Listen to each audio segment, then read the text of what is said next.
Hello everybody and welcome to Vlogmas day 4. My name's Tina and I'm bobbing along nicely. Lovely to see you all. If you're new here, I'm aiming to do a very short but sweet Vlogmas post every day. It might be sewing or it might be Christmas traditions.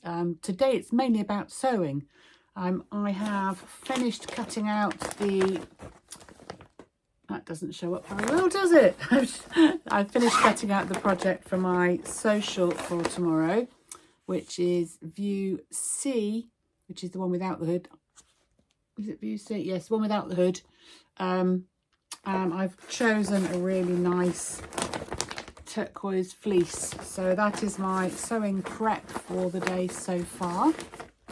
I'm ready now to go and sew that with my friends tomorrow. I've also cut out the first of a pair of pyjama bottoms. This is actually a loungewear set. It's not Christmas based, but there was some fabric that I got in the Beyond the Pink Door subscription box. And whilst it's lovely, it's not really me. So I'm going to make my husband a pair of pyjama bottoms to lounge around in. So that's the sewing prep done for today.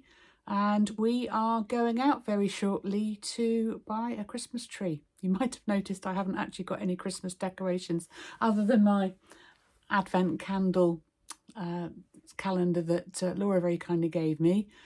We do have a real tree.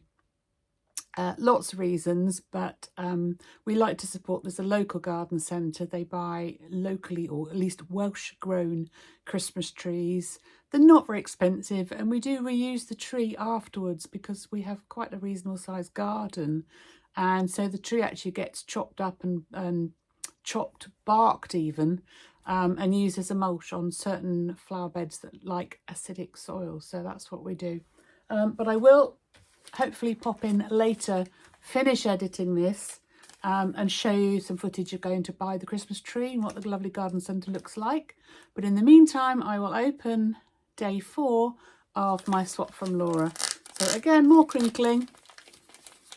I don't know how to do this without making the crinkly noises really, but isn't that half the fun of it?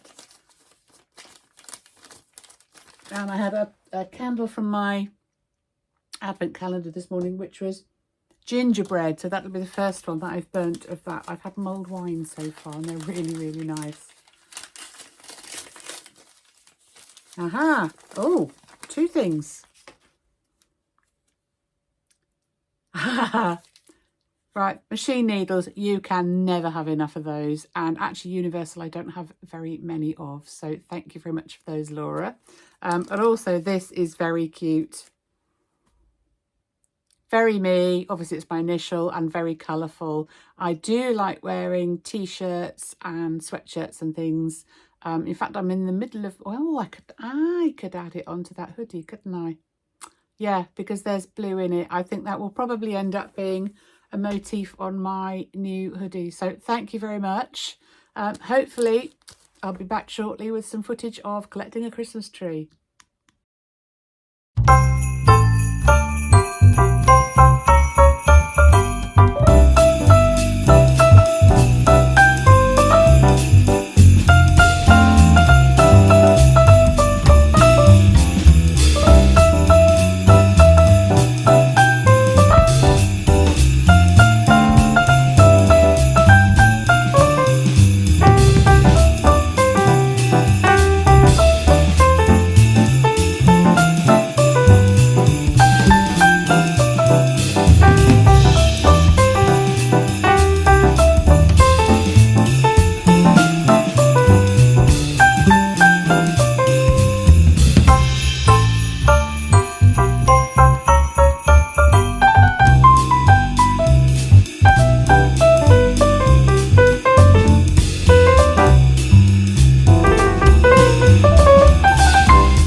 As you can see, we had a successful trip I was quite pleased that we got there. I have to say the roads between here and the garden centre have all been pretty flooded. And we did drive through some quite large puddles on the way there. The road's been impassable for several weeks, which is the other reason why we didn't go and get a tree earlier. Or should I say trees? You'll have noticed there are actually two. No, we don't live in a mansion, but our house is kind of open plan and goes round in a square with a central bit that you can't see through. And I want people to be able to see a Christmas tree from wherever they are sitting down. So we do have a big tree and then we have a little tree in another room. Hopefully we'll decorate those at the weekend and I will share them with you once they're up.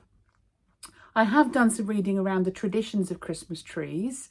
I think we all know that, you know, they were very much popularised in the UK by the Victorians. Prior to that, the Germans had trees that they would decorate with apples, and then it would be fruit and small pastries and obviously real candles. What I hadn't realised that they also invented the fake Christmas tree. Somebody was concerned about using real trees and chopping them all down, so they used ostrich feathers and dyed them green. I haven't managed to find any pictures. I can't imagine they were particularly pretty, but hey ho, they might have been beautiful. But what I didn't realise that trees have not necessarily been just for Christianity. I knew about sort of, you know, the idea of bringing green into the house, but I did find a very interesting article about the ancient Egyptians and how they would walk around with palm trees to celebrate the longest day of the year. So that's kind of Christmassy and yeah, certainly interesting. Anyway, that's it for now. It's very dark. I'm hoping that this will upload a little bit quicker than some of my other videos. I will be back tomorrow, hopefully with some footage and some pictures of our social and how we got on with sewing our fleeces. So I'll speak to you tomorrow. Bye bye.